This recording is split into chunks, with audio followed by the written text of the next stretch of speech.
Isang pinagpalang araw sa inyong lahat. Tayo po'y magninilay sa salita ng Diyos, ang pinagmumulan ng awa at tawa ng ating buhay, ang salitawa. Today we are celebrating the memorial of Saint Angela Merici. Tayo pong lubayan ng mga Pariseyo at ng mga Eskriba ang ating Panginoong Hesukristo. Sa mga nakarang araw, pinilit po nilang maghanap ng butas para ikaso ang ating Panginoong Hesukristo na siya'y lumalabag sa kanilang mga batas, lalong-lalo na sa mga batas ng araw ng pamamahinga. Ngunit sa lahat ng mga ito ay hindi po sila nagtagumpay. Ngayon po nakaisip po ang mga eskriba ng panibagong pamamaraan kung paano nila aakusahan ng Panginoon o paano nila i-discredit ang ating Panginoong Hesukristo. Nagumawa sila ng dalawang accusations. Una is possessed by a demon, and not just an ordinary demon, but by the prince of demon, who is Beelzebul.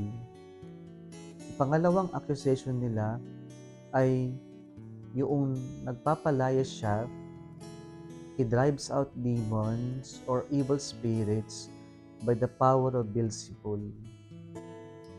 Sinagot ito ng Panginoon na merong itong internal contradictions kung saan kapag si Beelzebul na hari ng mga demonyo ay hahayaan niyang o siya ay magpapalayas ng mga demonyo, ay ito'y parang pagkatalo o yung magkukulaps yung kanyang kingdom, sinisira niya yung kanyang sariling kingdom. Kaya napaka-imposible.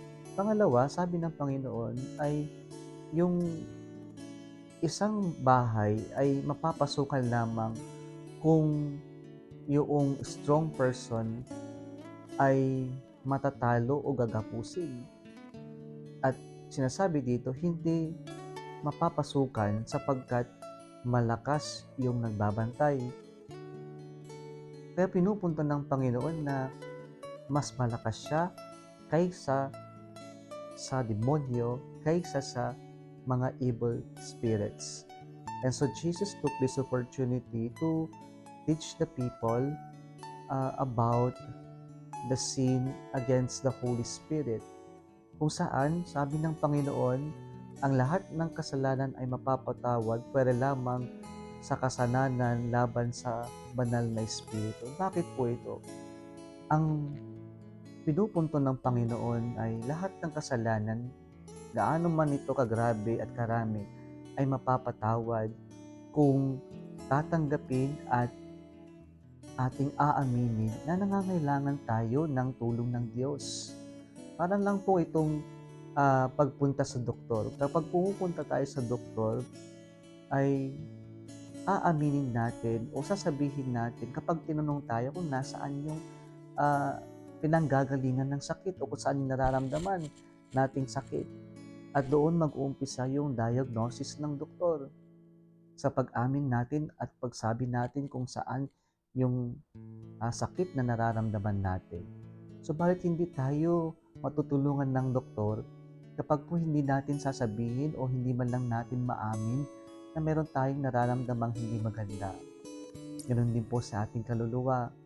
Ang Diyos kayang parawarin ng lahat ng mga kasalanan, pero hindi po mapapatawad ng Diyos ang kasalanan natin na hindi natin inaamin o hindi natin man lang matanggap o makita yung awa ng Diyos o yung bang kahit yung magkaroon tayo ng conclusion na hindi na tayo mapapatawad ng Diyos kapag sinarado na natin ang ating sarili na tumanggap o makatanggap ng awa at kapatawaran ng Diyos. Yan po yung tinatawag ni Jesus na kasalanan laban sa banal na Espiritu. Mga kapatid, sana makita natin na gaano man kabigat o kadami yung kasalanan natin, mapapatawad to ng Diyos kung meron lang pag-amin sa atin, may pagpapakumbaba at meron tayong kalakasan ng loob na lumapit sa Diyos.